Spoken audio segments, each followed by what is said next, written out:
And by the way, the war is not over either. Americans are held hostage right now behind enemy lines. And even today, the Washington Post reported that 100 U.S. government-sponsored journalists and their families all left behind by Joe Biden in Afghanistan. There are now hundreds and hundreds, maybe more than 1,000 Americans with no way out.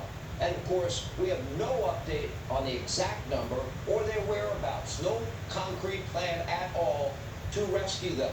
We have no diplomats on the ground. We have no military on the ground. No accurate accounting even of how many Americans are behind enemy lines. This is unforgivable. These Americans have been left behind and abandoned by their president. I never thought I'd see this in my lifetime.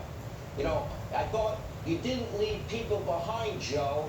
You said it over and over and over again. We don't leave people behind. You said it 2 weeks ago, Joe. You promised over and over again. In case you forgot, which is probably highly likely. Take a look.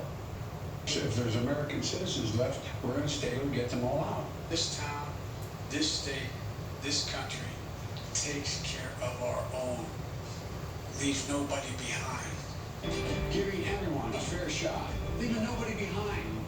When we do take care of our own, then we leave nobody behind. Help everyone in need. Look out for one another. Leave nobody behind. But we will leave no one behind. It's what America's all about. It's about pulling together, leaving nobody behind. Giving aid no safe harbor. And leaving no one behind. Building that social fabric that holds a society together. Honesty, decency, hope. Leaving nobody behind. Joe, you left them behind. They're behind enemy lines. What are you going to do about it? Just leave them there? Also breaking late last night, a whistleblower providing a transcript of a phone call between Joe Biden and Afghan President Ghani. You know, the guy that fled with millions of dollars? This phone call from July, from Reuters, quote, in much of the call, Biden focused on what he called the Afghan government's perception problem.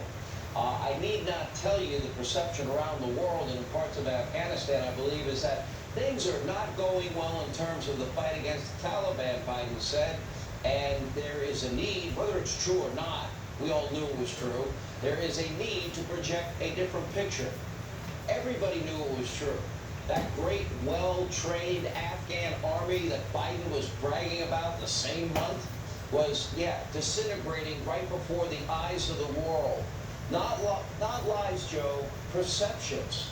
You're caring about the lying part. Perceptions don't matter. Lies matter. And anyway, he asked Ghani to lie for him and pretend all this was, you got to tell people everything's going great. So then Joe Biden could take his victory lap after ending America's, quote, longest war. But as President Trump once said, the truth is a force of nature. What So a here we fucking are, 13 asshole. dead American